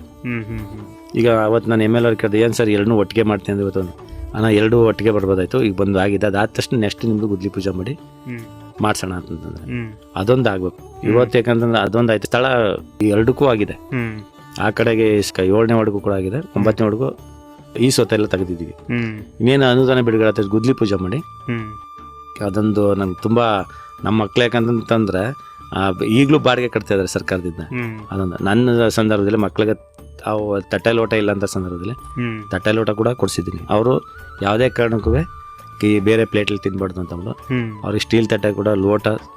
ಆ ಸಂದರ್ಭದಲ್ಲಿ ನಾನು ಅದಕ್ಕೆ ಏನಾಗಬೇಕು ಮೂಲಭೂತ ಸೌಕರ್ಯ ಸಣ್ಣ ಮಕ್ಕಳಿಗೆ, ಅದು ಜಮ್ಕನ ಆಗ್ಬೋದು, ಅವ್ರಿಗೆ ಪ್ರತಿಯೊಂದು ಕೂಡ ಪಂಚಾಯತಿಂದ ಏನು ಕೊಡ್ಬೇಕು ಅದೆಲ್ಲ ನನ್ನ ಕೈಲಿ ಆದಂತ ಅಷ್ಟು ಕೊಟ್ಟಿದ್ದೀನಿ. ಯಾಕಂದ್ರೆ ನಾನು ಇಲ್ಲಿ ಕುತ್ಕ ಮಾತಾಡ್ಬಿಟ್ಟು ನಂಗೆ ಸುಳ್ಳು ಹೇಳಕ್ಕೆ ಬೇಸಿಲ್ಲ. ನಾಳೆ ನಾನು ಇಲ್ಲಿ ಮಾತಾಡೋದು ನಾಳೆ ಇನ್ನೊಬ್ರು ಪ್ರಶ್ನೆ ಆಗ್ತಾರೆ, ನೀರು ಕೊಡ್ಸಿದಿ ಅಂತ ಹೋಗಿ ಅಲ್ಲಿ ಅಂಗನವಾಡಿ ಕೇಂದ್ರದಲ್ಲಿ ಕೇಳ್ಬೋದು. ಆಗ ಅಲ್ಲಿರೋ ಟೀಚರ್ಸು ಇಲ್ಲಿ ಬಂದಿದೆ ಅಂತಂದ್ಬಿಟ್ಟು ಹೇಳ್ಬೇಕು. ಆ ರೀತಿಲಿ ಕೆಲಸ ಮಾಡಿ ನನಗೆ ಸುಮ್ಗೆ ಪ್ರಚಾರ ತಗೊಳ್ಳೋ ಅಂತ ಸ್ಥಿತಿಗತಿಲಿ ನಾನು ಇರಲ್ಲ. ಕೇಂದ್ರದ ಬಗ್ಗೆ ನಮ್ಮ ಗೌರ್ಮೆಂಟ್ ಹಾಸ್ಪಿಟಲ್ ತುಂಬ ಒಳ್ಳೆ ಡಾಕ್ಟರ್ ಇದ್ದಾರೆ, ಡಾಕ್ಟರ್ ಪಾರ್ಸಾರ್ಥಿ ಅಂತ ಲೇಡಿ ಡಾಕ್ಟರ್ ಇದ್ದಾರೆ. ಅಲ್ಲಿರೋ ಟೋಟಲ್ ನರ್ಸ್, ಅಲ್ಲಿರೋ ಪ್ರತಿಯೊಬ್ಬರು ಯಾವುದೇ ಟೈಮ್ಲಿ ಹೋಗಲಿ, ಎಷ್ಟೊತ್ತಲೇ ಹೋಗಲಿ, ಸ್ವಲ್ಪ ರಾತ್ರಿ ಟೈಮು ಸ್ವಲ್ಪ ತೊಂದರೆ ಆಗ್ಬೋದು, ಆದರೆ ಹಾಸ್ಪಿಟ್ಲ್ ಸ್ವಚ್ಛತೆ ತುಂಬ ಚೆನ್ನಾಗಿ ನೀಟಾಗಿ ಇಟ್ಕೊಂಡಿರ್ತಾರೆ. ಎಷ್ಟೊತ್ತರ ಹತ್ರ ಹೋದ್ರು ಪಾರ್ಸಾರ್ಥಿ ಅವರು ನೋಡ್ತಾರೆ, ಅಲ್ಲಿರೋ ನರ್ಸ್ಗಳು ಅಷ್ಟೇ. ಯಾವಾಗ ನಾವು ಸುಮ್ಗೆ ಚೆಕಪ್ಗೆ ಹೋಗ್ತೀನಿ, ನಾನು ಸುಮ್ಗೆ ಹೋದಾಗ ನಾನು ಸುಮ್ಗೆ BP ಚೆಕಪ್, ಶುಗರ್ ಚೆಕಪ್ ಮಾಡ್ತೀನಿ. ನನಗೆ ಹೆಂಗೆ ಮಾಡ್ತಾರೆ, ಬೇರೆಯವ್ರಿಗೆ ಹೆಂಗೆ ಮಾಡ್ತಾರೆ ಅಂತ ಅನ್ನೋದು ನೋಡಿದ್ವಿ. ಆದರೆ ಎಲ್ಲರಿಗೂ ಒಂದೇ ಥರ ನೋಡ್ತಾರೆ. ಇವ್ರು ಕೌನ್ಸಿಲರು, ಇವರು ಬೇರೆ ಮಾಮೂಲಿ ಜನ ಆ ಥರ ಏನಿಲ್ಲ. ಪ್ರತಿಯೊಬ್ಬರಿಗೂ ಕೂಡ ನಮ್ನ ಹೆಂಗೆ ಟ್ರೀಟ್ ಮಾಡ್ತಾರೆ, ಒಬ್ಬ ಶಾಸಕರನ್ನ ಹೆಂಗೆ ಟ್ರೀಟ್ ಮಾಡ್ತಾರೆ, ಒಬ್ಬ MP ಸಾಹೇಬ್ರನ್ನ ಹೆಂಗೆ ಟ್ರೀಟ್ ಮಾಡ್ತಾರೆ, ಪ್ರತಿಯೊಬ್ಬರನ್ನು ಕೂಡ ಅದೇ ರೀತಿಲಿ ಟ್ರೀಟ್ ಮಾಡೋದಂತ ಒಳ್ಳೆ ಆರೋಗ್ಯ ಕೇಂದ್ರ. ಅಲ್ಲಿರೋ ಪ್ರತಿಯೊಬ್ಬರು ನರ್ಸ್ ಆಗ್ಬೋದು ಎಲ್ಲ ಚೆನ್ನಾಗಿ ನೋಡ್ತಾರೆ. ಮತ್ತೆ ಒಬ್ರು ಕಣ್ಣಿನ ಡಾಕ್ಟರ್ ಇದ್ದಾರೆ, ಅದು ಕರ್ನಾಟಕ ಫ್ರೀ ಬಂದಿದೆ ಅಂತ. ಸುಮ್ಕೆ ಯಾರು ಹೇಳಿದ್ರು ಕರ್ನಾಟಕ ಫ್ರೀ ಬಂದಿದೆ ತಗೊಳ್ಳೇ ಅಂತ. ಸರ್ ಏನು ಅವರೊಂದು ಹಣ ಬಂದು ಸುಮಾರು ದಿನ ಆಗಿದೆ ಅಣ್ಣ, ಜನಗಳೇ ಬರಲ್ವಲ್ಲ ಅಣ್ಣ ತಗೊಳಕ್ಕೆ, ಫ್ರೀ ಬರೀ ಒಂದು ಆಧಾರ್ ಕಾರ್ಡ್ ಕೊಟ್ಬಿಟ್ಟು ಗ್ಲಾಸ್ ಇಸ್ಕೋಬೋದು ಕಾರಣ ಅಂತ. ಆಗ ನನ್ನ ವಾರ್ಡಲ್ಲಿರೋರು ಸುಮಾರು ಜನ ಕೇಳಿದ್ರು, ಈ ಥರ ಗ್ಲಾಸ್ ಬಂದಿದೆ, ಬರೀ ಒಂದು ಆಧಾರ್ ಕಾರ್ಡು ಒಂದು ಫೋಟೋ ತಗೊಂಡು ಕೊಡಿ ಅಂತ ಹೇಳ್ತಂತ. ಆಯ್ತಾ, ಆಗ ಹಂಗಂತ ತಕ್ಷಣ ಏನು ಮಾಡಿದ್ರು ಅವರು ಪ್ರತಿಯೊಬ್ಬರು ಹೋಗಿ ಇಸ್ಕೊತಿದ್ರೆ, ನಾನೇ ಫಸ್ಟ್ ಇಸ್ಕೊಂಡೆ, ಕೊಡಿ ಇದು ಹೆಂಗಿದೆ ಅಂತ ನೋಡೋಣ ಅಂತ. ಆವಾಗ ನಿಮ್ಗೆ ಎಷ್ಟು ಏಜು ಅಂತ ನಂಗೆ 51 ಗ್ಲಾಸ್ ಕೊಟ್ಟರು. ಅದೇ ರೀತಿ ನಾನೆಲ್ಲ ನನ್ನ ಫ್ರೆಂಡ್ಸ್ಗಳಿಗೆ ಮತ್ತೆ ಪ್ರತಿಯೊಬ್ಬರಿಗೆ ಹಿಂಗಿದೆ ಗ್ಲಾಸ್ ಇಸ್ಕೊಳ್ಳಿ ಅಂತಂತ ಅವ್ರು ಹೋಗಿ ತಗೋತಾ ಇದ್ದಾರೆ. ಒಳ್ಳೆ ಹಾಸ್ಪಿಟ್ಲ್ ಇದೆ, ಒಳ್ಳೆ ಅಧಿಕಾರಿಗಳಿದ್ದಾರೆ, ಕೆಲಸ ಮಾಡ್ತಾರೆ. ಸರ್, JJM ಬಗ್ಗೆ ತಾವು ಫಸ್ಟೇ ಮಾತಾಡ್ಬೇಕಾದ್ರೆ ತಿಳಿಸಿದ್ರಿ, JJM ಒಂದು ಹಂತದಲ್ಲಿ ನಡೀತಾ ಇದೆ ಈಗ ಕೆಲಸಗಳು ಅಂತ. ಈಗ ಪ್ರಸ್ತುತ ಒಂದು JJM ತನ್ನ ಕೆಲಸವನ್ನು ಮುಗಿಸಿ ಜನರಿಗೆ ಅದರಿಂದ ಶುದ್ಧ ಕುಡಿಯುವ ನೀರು ಸಿಗ್ತಾ ಇದೆಯಾ? 100% ಇನ್ನೊಂದು 15 ದಿನದೊಳಗೆ ನಿಮಗೆ ಗೊತ್ತಾಗುತ್ತೆ. ಅದೇ ರೀತಿ ಬಂದು ನಾನು ಇಲ್ಲಿ ಶಾಸಕರ ಮುಖಾಂತರ ಇನ್ನೂ ಒಂದು ಸ್ವಲ್ಪ ನಿಮ್ಮ ಈಗ ಬರ್ತೀನಿ ತಿರ್ಗಾ. ಆ ಕೆಲಸ ಮುಗಿದೆ. 16.5 ಕೋಟಿ ದುಡ್ಡು ಸ್ಯಾಂಕ್ಷನ್ ಆಗಿರೋದು.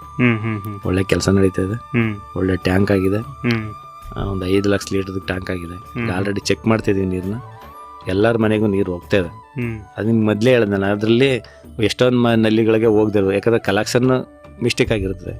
ಅರ್ಜೆಂಟ್ಲಿ ಕೊಡುವಾಗ ತಿರ್ಗಾ ಅದನ್ನು ತೆಗಿಸ್ಬಿಟ್ಟು ತಿರ್ಗಾ ಅದನ್ನು ಕಲೆಕ್ಷನ್ ಕೊಟ್ಟಂತ ನೀರು ತುಂಬ ಚೆನ್ನಾಗಿ ನೀಟಾಗಿ ಹೋಗಿ ಇನ್ನೊಂದು 15-20 ದಿನದೊಳಗೆ ಅದು ಕೆಲಸ ಸಂಪೂರ್ಣ ಮುಗೀತದೆ. ನನಗೆ ಬೇಕಾದ್ರೆ ಅಷ್ಟೇ, ಮನೆಗಳಿಗೆ ಯಾವುದೇ ಕಾರಣಕ್ಕೂ ನೀರು ಅವ್ರಿಗೆ ಹೋಗ್ಲೇಬೇಕು. ಯಾಕಂದ್ರೆ ನೀರನ್ನ ಯಾವ ರೀತಿ ಉಪಯೋಗಿಸ್ಬೇಕು ಅಂತ ಗೊತ್ತಾಗೋದಕ್ಕೆ ಮೀಟರ್ ಫಿಕ್ಸ್ ಮಾಡ್ತಿದ್ದಾರೆ. ಫಸ್ಟ್ ಇಷ್ಟು ದಿನ ಇಷ್ಟು ಲೀಟ್ರ್ ಅಂತ ಫ್ರೀ ಕೊಡ್ತಾರೆ. ಅದ ನಂತರ ನಮ್ದು ಕರೆಂಟ್ ಬಿಲ್ ಹೆಂಗೆ ಓಡ್ತದೆ ಆ ಥರ ಓಡಕ್ಕೆ ಸ್ಟಾರ್ಟ್ ಮಾಡೋದು. ಹಾಗೆ ಜನಗಳಿಗೂ ಸ್ವಲ್ಪ ನೀರಿನ ಬಗ್ಗೆ ಅರಿವು ಆಯ್ತದೆ. ನಾನು ಎಷ್ಟು ಮಿತಿಯಾಗಿ ಬೆಳೆಸ್ಬೇಕು ಅಂತ ಅನ್ನೋದು ಜನಗಳಿಗೆ ಹೋಯ್ತು. ಅದು ಒಳ್ಳೆ ಅತಿ ಹೆಚ್ಚಾಗಿ ನೀರನ್ನ ಪೋಲ್ ಮಾಡೋ ಅಂಥವ್ರಿಗೆ ಒಂದು ಪಾಠ ಅಂತಾನೆ ಹೇಳ್ಬೋದು. ಹಾಗೆ ಅದಾಗಬೇಕು. ಯಾಕಂತಂದ್ರೆ ಇವತ್ತು ನೋಡಿ ಈ ಸಲ ಮಳೆ ಕಮ್ಮಿ. ಮಳೆ ಕಮ್ಮಿ ಇರೋದ್ರಿಂದ ರೈತರಿಗೆ ತುಂಬ ತೊಂದರೆ ಆಗಿದೆ. ರೈತರೇ ನಮ್ಗೆ ಬೆನ್ನೆಲುಬು. ಅವರು ಬೆಳೆದಂತ ಬೆಳೆ ನಾವು ಬೆಳೆಯಕ್ಕೆ ಹೋಗಲ್ಲ, ಅವ್ರು ಬೆಳೆದಂತದನ್ನ ತಗೊಂಡು ಕೊಟ್ಟರೆ ನಾವು ಊಟ ಮಾಡೋಕ್ಕಾಗೋದು. ಇವತ್ತು ಮಳೆ ಇಲ್ಲ ಅಂತಂತಂದ್ರೆ ಅವ್ರಿಗೂ ಇಲ್ಲ, ನಮಗೂ ಇಲ್ಲ. ಅದನ್ನ ನೀರನ್ನ ಯಾವ ರೀತಿ ಉಪಯೋಗಿಸ್ಬೇಕು, ನೀರನ್ನ ಜಾಸ್ತಿ ಖರ್ಚು ಮಾಡ್ಬೋದು, ಎಷ್ಟು ಖರ್ಚು ಮಾಡ್ಬೇಕು ಅಷ್ಟು ಖರ್ಚು ಮಾಡ್ಬೇಕು. ನೀರು ಹಿಡಿದಾದ್ಮೇಲೆ ಅದನ್ನ ನಲ್ಲಿ ಹಾಕದೆ ಚರಂಡಿಗೆ ಬಿಡೋದು, ಅದನ್ನೆಲ್ಲ ಪ್ರತಿ ವಾರ್ಡಲ್ವೇ ಅದನ್ನ ದಯವಿಟ್ಟು ಇದ್ರ ಮುಖಾಂತರ ಹೇಳ್ತೀನಿ, ಅದನ್ನ ನೀರನ್ನ ದಯವಿಟ್ಟು ಅದನ್ನ ಚರಂಡಿಗೆ ಬಿಡೋದು, ಅದನ್ನೆಲ್ಲ ಬಿಡ್ಬಿಡಿ. ಅದನ್ನ ನೀರು ಮುಗಿತಾ ಆಫ್ ಮಾಡಿದ್ರೆ ಇನ್ನೊಂದು ಮನೆಗೆ ನೀರು ಹೋಯ್ತದೆ. ಅದು ಇಲ್ಲ ಅಂತಂದ್ರೆ ಅಂತ ನೀರೆಲ್ಲ ತಿರ್ಗಾ ವೇಸ್ಟ್ ಆಗಿ ಹೋಗ್ತದೆ. ಬಚ್ಚಲ್ಗೆ ಹೋದ್ರೆ ನೀರು ವೇಸ್ಟ್ ಆಯ್ತದೆ. ಅದರಿಂದ ಯಾಕಂದ್ರೆ ನಲ್ಲಿಯಲ್ಲಿ ನೀರು ಬರಲ್ಲ ಅನ್ನೋದು ನಿಮ್ಗೆ ಎಷ್ಟು ತೊಂದರೆ ಆಯ್ತದೆ. ನಲ್ಲಿ ನೀರು ಬಂದ ಹಿಡ್ದಾದ್ಮೇಲೆ ಅದನ್ನ ನೀರು ಹೊರಗಡೆ ಬಿಡೋದು ಅಷ್ಟೇ ತೊಂದರೆ ಆಗುತ್ತೆ. ತೊಂದರೆ ಯಾರಿಗಾಯ್ತು? ನನಗೆ ವಾಟರ್ ಮ್ಯಾನ್ಗೆ ಇಬ್ಬರಿಗೆ ತೊಂದರೆ ಆಗೋದು. ಟ್ಯಾಂಕ್ ಖಾಲಿಯಾದಾಗ ಒಬ್ಬ ವಾಟರ್ ಮ್ಯಾನ್ ಬಸೀರ್ ಅಂತಂತ ಮತ್ತೆ ನಾಗೇಶ್ ಅಂತಂತ ಸುಮಾರು ಜನ ವಾಟರ್ ಮ್ಯಾನ್ಸ್ಗಳಿದ್ದಾರೆ. ಅವ್ರು ಮಧ್ಯರಾತ್ರಿ 4 ಗಂಟೆ ರಾತ್ರಿ 5 ಗಂಟೆ ರಾತ್ರಿಗೆಲ್ಲ ಹೋಗಿ ಟ್ಯಾಂಕ್ ಲೋಡ್ ಮಾಡ್ತಾರೆ. ಒಂದೊಂದು ಸೋಮೇಶ್ವರ ದೇವಸ್ಥಾನ ಹತ್ರ ನಮ್ದೊಂದು ಮೋಟ್ರ್ ಕೆಟ್ಟಾಗಿದೆ ಸರ್. ಅಲ್ಲಿ ನಾವು ರೆಡಿ ಮಾಡಿಸ್ಬೇಕಾದ್ರೆ ತುಂಬ ಭಯ ಆಯ್ತದೆ. ಅಲ್ಲಿ ಎಂತೆಂಥ ಹಾವುಗಳಿರ್ತದೆ ಅಂತಂತಂದ್ರೆ ಮತ್ತೆ ಅದನ್ನ ಮಧ್ಯದ ಮೋಟ್ರನ್ನ ಒಳಗಡೆ ಇಳಿದ್ಬಿಟ್ಟು ಮೋಟ್ರ್ ಕೆಟ್ಟದಂಥ ಸಂದರ್ಭದಲ್ಲಿ ಕೆಳಗೆ ಇಳಿಬೇಕು. ಅದನ್ನ ನಿಮ್ಗೆ ಫೋಟೋ ತೋರಿಸ್ತೀನಿ. ಅವರು ಮಿನಿಮಮ್ ಕಮ್ಮಿ ಅಂದ್ರೆ ಕುತ್ತಿಗೆ ಗಂಟೆ ಕೆಳಗೆ ಇಳಿದ್ರು. ಅವರು ರೆಡಿ ಮಾಡಿ ಈಚೆ ಬರೋಣ ನಿಮ್ಮ ಜೀವ ಕೈಲಿರಲ್ಲ. ಅದರಿಂದ ಪ್ರತಿಯೊಬ್ಬರಿಗೆ ಹೇಳೋದನ್ನ ನೀರನ್ನ ಸ್ವಲ್ಪ ಮಿತಿಯಾಗಿ ಬಳಸಿ ಅಷ್ಟೇ. ಅವಶ್ಯಕತೆಗೆ ತಕ್ಕಷ್ಟು ನೀರನ್ನು ಉಪಯೋಗಿಸಿದ್ರೆ ಪ್ರತಿಯೊಬ್ಬರಿಗೂ ಸಹ ಸಹಕಾರಿಯಾಗುತ್ತೆ. ಸರಿ, ಇಲ್ಲಿಯವರೆಗೆ ವಾರ್ಡಿನ ಅಭಿವೃದ್ಧಿಯಲ್ಲಿ ತಮ್ಮ ಪಾತ್ರ ಹೇಗಿತ್ತು, ಅದ್ರ ಬಗ್ಗೆ ಏನಾದರೂ ಹೇಳೋದಾದ್ರೆ? ಪಾತ್ರ ಏನಂತಂದ್ರೆ ಅವ್ರ ಜನಗಳು ಏನು ಹೇಳಿದೆ ಅದನ್ನ ಕೆಲಸ ಮಾಡ್ಕೊಂಡು ಹೋಗ್ತಿದ್ದೀನಿ. ನನ್ನ ವಾರ್ಡ್ ಅದು, ನನ್ನ ಜನ ಆಯ್ಕೆ ಮಾಡಿದ್ದಾರೆ. ಆ ವಾರ್ಡಲ್ಲಿ ಯಾವುದೇ ಥರದಲ್ಲಿ ತೊಂದರೆ ಆಗ್ಬಾರ್ದು. ತೊಂದರೆ ಆಗದ ರೀತಿಯಲ್ಲಿ ನಾ ಕೆಲಸ ಕಾರ್ಯಗಳು ಮಾಡಬೇಕು. ಇನ್ನೂ ಕೆಲಸ ಮಾಡಬೇಕು. ನಾನು ಇಷ್ಟಕ್ಕೆ ಅಂತೆಲ್ಲ, ಈಗ ನಾನು ನಮ್ಮದೇ ಶಾಸಕರು ಇರೋದ್ರಿಂದ ನನ್ನ ಕೆಲಸ ಆಗಬೇಕು ಸರ್ ಅಂತ ನನಗೆ ಎಷ್ಟು ಜನಾಂಗ ಅಲ್ಲಿದೆ ಜಾಸ್ತಿ. ನನ್ನ ಕೆಲಸ ಆಗಬೇಕು ಸಾಹೇಬ್ರೆ ಅಂತ ಕೇಳಿದಂಥ ಸಂದರ್ಭದಲ್ಲಿ ಖುಷಿಯಾಗಿ ಕೆಲಸ ಕೊಟ್ಟರು. ಈಗ ಯಾಕಂದರೆ ಒಳ್ಳೆ ಶಾಸಕರು, ಸುಮ್ಮನೆ ಏನೇನು ಹೇಳ್ಬೋದು, ಆದರೆ ಇರೋದೇ ಇದ್ದೇ ಇರ್ತದೆ. ಆದರೆ ಇವತ್ತವ್ರಿಗೆ ಒಂದು ಹೇಳ್ತಲ್ವ, ಮೂಗು ಬಸವಣ್ಣ ರೀತಿ, ಮುಂದೆ ಬಂದರೆ ಟಿವಿಯಲ್ಲಿ ಹಿಂದೆ ಬಂದ್ರೆ ಓದೇ ಇಲ್ಲ, ಆ ಥರ ಶಾಸಕರು. ಒಳ್ಳೆ ಶಾಸಕರು, ಪ್ರತಿಯೊಬ್ಬರಿಗೂ ಕೂಡ ಸಿಗೋಂಥ ಶಾಸಕರು. ಸುಮ್ಗೆ ಏನೇನೇ ಹೇಳ್ಬೋದು, ಆದರೆ ಇವತ್ತಿನ ಲೆಕ್ಕದಲ್ಲಿ ಒಳ್ಳೆ ಮನುಷ್ಯ, ಒಳ್ಳೆ ಕೆಲಸ ಕಾರ್ಯಗಳು ಮಾಡ್ತಾರೆ. ಓದೋಂಥವ್ರನ್ನ ಅಷ್ಟೇ ಪ್ರೀತಿಯಿಂದ ಮಾತಾಡಿಸ್ತಾರೆ. ಅವ್ರು ಬಂದ ಮನೆಗೆ ಹೋದಂಥ ಸಂದರ್ಭದಲ್ಲಿ ಪ್ರತಿಯೊಬ್ಬರನ್ನು ಹಸಿಸ್ ಕಳಿಸಲ್ಲ. ಒಂದು ಹೇಳ್ಬೇಕು ಅಂತಂತಂದರೆ ಅವರು ಫಸ್ಟು ಅವ್ರು ಬರೋಕ್ಕಿಂತ ಮುಂಚೆ ಎಲ್ಲರಿಗೂ ತಿಂಡಿ ಆಗಿದೆಯಾ, ಕಾಫಿ ಕುಡ್ದಿದ್ದಾರ, ನೀರು ಕುಡ್ದಿದ್ದಾರ, ನೀರು ಏನು ಕುಡಿದ್ರು, ಅದಕ್ಕೆ ಅಂದ್ಬಿಟ್ಟು ಸುಮಾರು ಜನ ಒಂದು 10-15 ಜನ ಕೆಲಸಕ್ಕೆ ಇಟ್ಟವ್ರು ಅಲ್ಲಿ ಹೋದಂಥ ಜನ. ಅಂಥ ಶಾಸಕರು ನಮ್ಮ ತಾಲೂಕಿಗೆ ಸಿಕ್ಕಿರೋದು ಹೆಮ್ಮೆ. ಈಗ ಒಳ್ಳೆ ಇವತ್ತು ನೋಡಿ ಅದೊಂದು ಹೇಳ್ಬಾರ್ದು, ಈಗ ಸರ್ಗುರ್ದಂತ ಕಬಿನಿ ಹತ್ರ ಒಂದು ಒಳ್ಳೆ ಬ್ರಿಡ್ಜ್ ಆಯ್ತಾ ಇದೆ. ಹೌದು, ಅವ್ರ ಶ್ರಮ ಎಷ್ಟಿರಬೇಕು. ಸುಮ್ಮನೆ ಒಬ್ಬ ಜನಪ್ರತಿನಿಧಿಗೆ ಕೆಲಸ ಮಾಡಿಲ್ಲ ಅಂತ ಹೇಳ್ತೀವಿ, ಕೆಲಸ ಮಾಡ್ಬೇಕಾದ್ರೆ ಅವ್ರು ಎಷ್ಟು ಮಿನಿಸ್ಟ್ರಿಗಳು ಸುತ್ತಬೇಕು ಅಂತ ಅನ್ನೋದು ಅವ್ರಿಗೆ ಗೊತ್ತಿರುತ್ತೆ. ನನ್ನ ಒಳ್ಳೆ ಜನ ಆಯ್ಕೆ ಮಾಡಿದ್ದಾರೆ. ಅಲ್ಲಿ ಏನೋ ಮೂಲಭೂತ ಸೌಕರ್ಯ ಆಗಬೇಕು. ಹೊಳೆ ಬಂದಂಥ ಸಂದರ್ಭದಲ್ಲಿ ಆ ಮೋಟ್ ಸೇತುವೆ ಮೇಲೆ ನೀರು ಬಂದ್ಬಿಟ್ರೆ ಡ್ಯಾಮ್ ಮೇಲೆ ಹೋಗ್ಬೇಕಾಯ್ತು. ಹೌದು, ಯಾಕಂದ್ರೆ ನಾಳೆ ದಿನ ಡ್ಯಾಮ್ ಎಲ್ಲ ಲೋಡ್ ಗಾಡಿಗಳು ಹೋಯ್ತಿರ್ಬೇಕಾದ್ರೆ ಆ ಡ್ಯಾಮ್ಗೆ ಹೆಚ್ಚು ಕಮ್ಮಿ ಆಯ್ತದ ಅಂತ ಸಂದರ್ಭದಲ್ಲಿ ಪಾಪ ಅದಕ್ಕೆ ಒಳ್ಳೆ ಬ್ರಿಡ್ಜ್ನ ತಗೊಬಂದು ಒಳ್ಳೆ ಕೆಲಸ ಕಾರ್ಯಗಳು ಮಾಡ್ತಾರೆ. ಅವರು ಕೂಡ ಒಳ್ಳೆ ಕೆಲಸ ಮಾಡಿದ್ದಾರೆ. ಅದರಿಂದ ಶಾಸಕರು ಇನ್ನೂ ಒಳ್ಳೆ ಕೆಲಸ ಕಾರ್ಯಗಳು ಮಾಡೋಕ್ಕೆ ಶಕ್ತಿ ತುಂಬಲಿ, ಅವ್ರಿಗೆ ದೇವರು ಭಗವಂತ ಒಳ್ಳೆ ಆಯುಷ್ಯ ಅವರಿಗೆ ಕೊಡಲಿ ಅಂತ ಈ ಸಂದರ್ಭದಲ್ಲಿ ಕೇಳ್ತಾರೆ. ಸರ್, ನಿಮ್ಮ ಒಂದು ಸದಸ್ಯತ್ವದಲ್ಲಿ ಇನ್ನೂ ವಾರ್ಡಿನ ಅಭಿವೃದ್ಧಿಗೆ ಮುಂದಿನ ಯೋಜನೆಗಳನ್ನ ಏನೇನು ಹಾಕೊಂಡಿದ್ದೀರಾ? ನನಗೆ ಇನ್ನೂ ಏನಂತಂದ್ರೆ ಅಲ್ಲಿ ಹಂಗೆ ಸೋಲಾರ್ ಲೈಟ್ ಮೊದಲೊಂದು ಸಲ ಹಾಕ್ಸಿದೆ. ಕರೆಂಟ್ ಇಲ್ಲದ ಸಂದರ್ಭದಲ್ಲಿ ಸೋಲಾರ್ ಆಗಬೇಕು, ಅದನ್ನು ಸರಿಯಾದ ರೀತಿಯಲ್ಲಿ ಉಪಯೋಗಿಸ್ಕೊಳ್ಳಿಲ್ಲ. ನನಗೆ ಅದು ತುಂಬ ನೋವಾಯ್ತದೆ. ಯಾಕಂದ್ರೆ ನಾನು ಅದು ಪ್ರತಿಯೊಂದು ಎಲ್ಲಿ ಜನ ಓಡಾಡ್ತಾರೆ ಕರೆಂಟ್ ಇಲ್ಲದ ಸಂದರ್ಭದಲ್ಲಿ ಸೋಲಾರ್ ಲೈಟ್ ಹಾಕ್ಸಿದೆ. ಆ ಸೋಲಾರ್ ಲೈಟ್ ಇನ್ನೂ ತುಂಬ ತುಂಬ ಚೆನ್ನಾಗಿ ಇಲ್ಲ.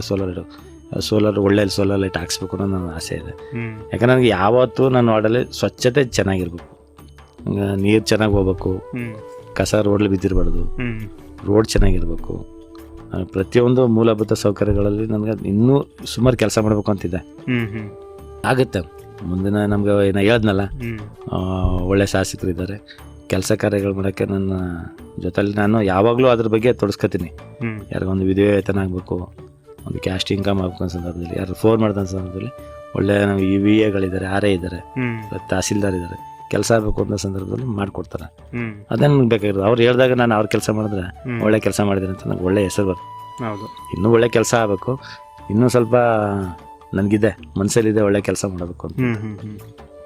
ಆ ಕೆರೆ ಬಗ್ಗೆ ಸ್ವಾಮಿ ವಿವೇಕಾನಂದ ಯೂತ್ ಮೂವ್ಮೆಂಟ್ ಅವರು ಮತ್ತು ವರ್ತಕ ಮಂಡಳಿ, ಸರಗೂರಿನ ಜನ ಎಲ್ಲ ಅದೊಂದು ಕೆರೆ ಬಗ್ಗೆ ಒಂದು ಒಳ್ಳೆ ಪಾರ್ಕ್ ಆಗಬೇಕು ಅಂತ. ಯಾಕಂದರೆ ಕೆರೆ ಹಂಗೆ ಬಿದ್ದಿದ್ರೆ ಅದು ಕೆರೆ ಆಗಿರಲ್ಲ, ಅದು ಕಸ ತಗೊಂಡು ಸುರಿಯೋಕೆ ಒಂದು ಸ್ಥಳ ಆಗೋಯ್ತು. ಇವತ್ತು ಪ್ರತಿಯೊಬ್ಬರು ಸ್ವಾಮಿ ವಿವೇಕಾನಂದ ಯೂತ್ ಮೂವ್ಮೆಂಟ್ ನಮ್ಮ ಸರಗೂರು ಜನ ಎಲ್ಲರೂ ಅದಕ್ಕೆ ಸಾಥ್ ಕೊಡ್ತಿದ್ರು. ಅದು ಒಳ್ಳೆ ಪಾರ್ಕ್ ಆಗಬೇಕು. ಯಾಕಂದರೆ ಜನ ನಮ್ಮ ತಾಯಿಂದಿರು ವಾಕ್ ಹೋಗೋಕ್ಕೆ ಅಲ್ಲಿ ಇಲ್ಲಿ ರೋಡ್ಲಿ ಹೋದಾಗ ಬೇರೆ ರೀತಿ ಕಾಣ್ತಾರೆ. ಅದೊಂದು ಪಾರ್ಕ್ ರೀತಿ ಆಗ್ಬಿಡ್ತು ಅಂತಂದರೆ ಅಲ್ಲೆಲ್ಲ ಸಿಸ್ಟರ್ ಆಗ್ಬೋದು, ಮತ್ತು ತಾಯಿಂದಿರೋದು ಒಳಗಡೆ ಅದನ್ನು ವಾಕಿಂಗ್ ಪ್ಲೇಸ್ ಆಯ್ತು ಅಂತಾರೆ. ವಾಕ್ ಆದಂಥ ಸಂದರ್ಭ ಕುಂತ್ಕೊಳಕ್ಕೆ ಒಳ್ಳೆ ಚೇರ್ಸು. ನಮ್ಮ ಪಂಚಾಯತಿಂದ ಏನಾಗಬೇಕು ನಾವು ಅದನ್ನು ಮಾಡಿಕೊಡ್ತೀವಿ, ನಾವೆಲ್ಲ ಕೌನ್ಸಿಲರ್ಗಳು ಸೇರಿ. ಮತ್ತು ಅದು ಬೇಗ ಕೆಲಸ ಸ್ಟಾರ್ಟ್ ಆಗಲಿಲ್ಲ. ನಾವು MLA ಸಾಹೇಬ್ರ ಗಮನಕ್ಕೂ ತಂದಿದ್ದೀವಿ, MP ಸಾಹೇಬ್ರ ಗಮನಕ್ಕೂ ತಂದಿದ್ದೀವಿ. ಒಂದಿನ ಅವರು ಹೋಗೋಣ ಅಂತ ಹೇಳಿದ್ದಾರೆ, ಹೋಗ್ಬಿಟ್ಟು ಅದ್ರ ಈಗ ಕೆಲಸ ಕಾರ್ಯ ನಡೀತಾ ಇದೆ. ಅದಕ್ಕೆ ಏನು ನಮ್ಮ ಕೈನಿಂದ ಏನು ಸಹಾಯ ಆಗಬೇಕು ಅಂತ ಮೊದಲೊಂದು ಸಲ ಹೇಳ್ದಂಥ ಸಂದರ್ಭದಲ್ಲಿ, ಮತ್ತು ಬ್ರಹ್ಮಣ ಸರ್, ನಾಗರಾಜಣ್ಣ ಸರ್ ಅವರೆಲ್ಲ ಒಂದ್ಸಲ JCB ಕಳಿಸ್ಬೇಕು ಅಂತಂದು. ನಿಮ್ಮ ವಿವೇಕಾನಂದ ಯೂತ್ ಮೂವ್ಮೆಂಟ್ ಅವರು ಡಾಕ್ಟರ್ ಫೋನ್ ಲೇಡಿ ಡಾಕ್ಟರ್, ನಮಗೆ ಸ್ವಲ್ಪ ಕೆಲಸ ಇದೆ. ಮತ್ತು ನಮ್ಮ ಪಾಸ ಸರ್ ಇದಾರಲ್ಲ ಅವರು JCB ಕಳಿಸ್ಬೇಕಣ್ಣ ಹಿಂಗೆ ಅಂತಂದು. ಆ ಸಂದರ್ಭ chief officer urgent sir JCB ಕಳಿಸ್ಲೇಬೇಕು. ಅವರು ಕಂಟಿನ್ಯೂ 5 ದಿನ JCB ಕಳಿಸ್ತಾರೆ. ಆಗ ತುಂಬ ಫೋನ್ ಮಾಡಿದ್ರು, ತುಂಬ ಟ್ಯಾಂಕ್ಸ್ ಅಣ್ಣ, ಹೇಳಿದ ತಕ್ಷಣ ಕಳಿಸಿದ್ದೀನಿ.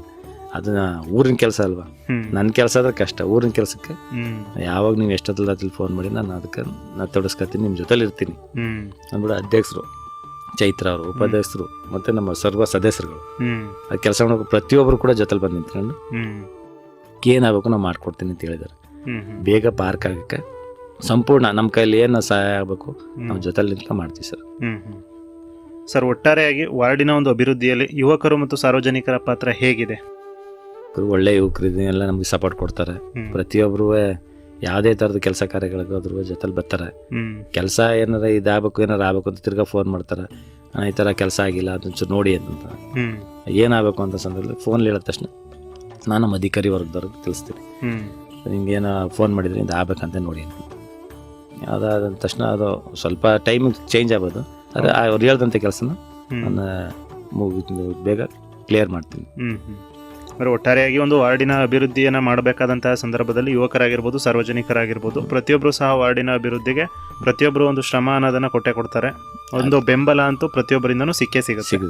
ಪ್ರತಿಯೊಬ್ರು ಎಲ್ಲ ತಾಯಿಂದಿರಾಗ್ಬೋದು, ಅಕ್ಕಂದಿರಾಗ್ಬೋದು, ಅಣ್ಣ ತಮ್ಮದಿರಾಗ್ಬೋದು, ಪ್ರತಿಯೊಬ್ಬರು ಸಾಥ್ ಕೊಡ್ತಾರೆ. ಆ ಸಾಥ್ಗಳನ್ನು ಇವತ್ತು ನಾನು 3ನೇ ಬಾರಿ ಕೌನ್ಸಿಲ್ ಆಗಿದ್ದೀನಿ. ಅದಕ್ಕೆ ಅವ್ರ ಸಹಕಾರ ಇಲ್ಲದೆ ನಾನು ಇಲ್ಲಿ ಕೌನ್ಸಿಲ್ ಆಗುತ್ತೆ.